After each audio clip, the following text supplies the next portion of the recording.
महिषासुर के वध के बाद तीनों लोकों में एक बार फिर अंधकार छा गया। महिषासुर के मारे जाने से क्रोधित होकर उसके समान रूप से शक्तिशाली दो भाई शुंभ और निशुंभ ने देवताओं को पराजित कर दिया और स्वर्ग, धरती और पाताल पर अपना आधिपत्य जमा लिया। देवता एक बार फिर निष्कासित हो गए। देवताओं ने एक बार फिर देवी का आवाहन किया। देवी दुर्गा सिंह पर आरूढ़ होकर एक बार फिर प्रकट हुई, तेजोमयी, शांत और अडिग। शुंभ ने अपने बलशाली सेनापतियों को भेजा।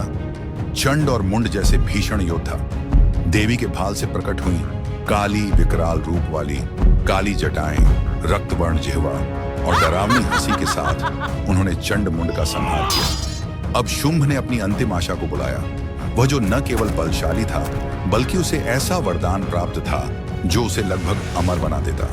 उसका नाम था रक्तबीज।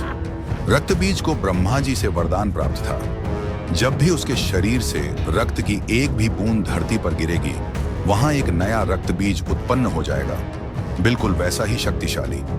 वह असुर नहीं, एक सेना था अपने आप में। उसकी मृत्यु ही उसका पुनर्जन्म बन गई थी। अब हम इस कहानी के गूढ़ अर्थ को समझते हैं। रक्तबीज वास्तव में इच्छा, डिजायर का प्रतीक है। एक इच्छा जाती नहीं बल्कि नई इच्छाओं को जन्म देती है। हर बार जब हम किसी वासना, लोभ या लालच को दबाते या पूरा करते हैं तो वह एक नई रूप में लौट आती है। देवी दुर्गा ने त्रिशूल उठाया, युद्ध आरंभ हुआ।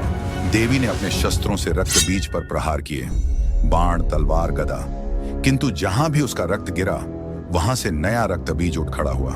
कुछ ही पलों में रणभूमि हजारों रक्तबीजों से भर गई। ऐसा ही कुछ हमारी इच्छाओं के साथ होता है। हम जैसे ही अपनी एक इच्छा पूरी करते हैं वैसे ही दूसरी इच्छा जन्म ले लेती है। छोटे घर से बड़े घर की इच्छा, छोटी गाड़ी से बड़ी गाड़ी की इच्छा, 1 लाख से 10 लाख कमाने की इच्छा।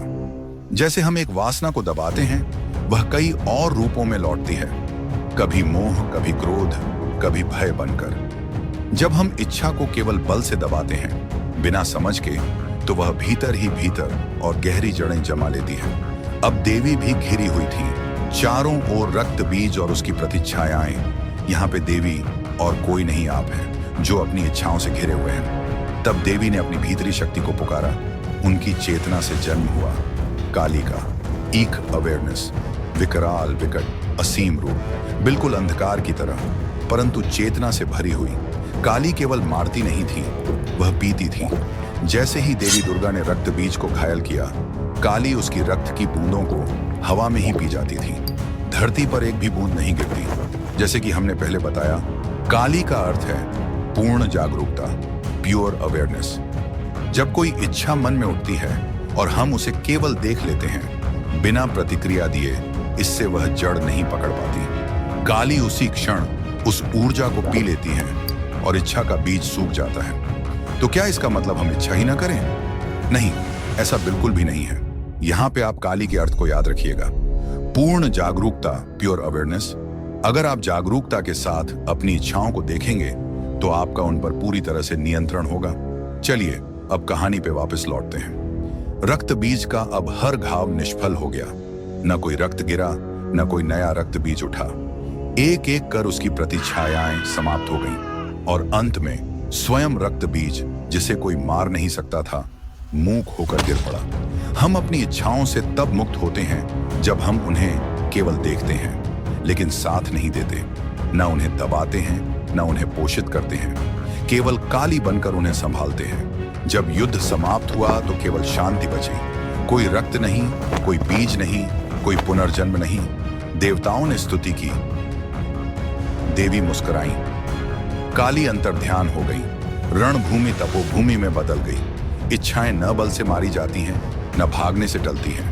वे तब मिटती हैं जब हम उन्हें बस साक्षी भाव से देखते हैं और उनकी महत्वता या निरर्थकता को समझ लेते हैं। रक्त बीज हर व्यक्ति के भीतर है।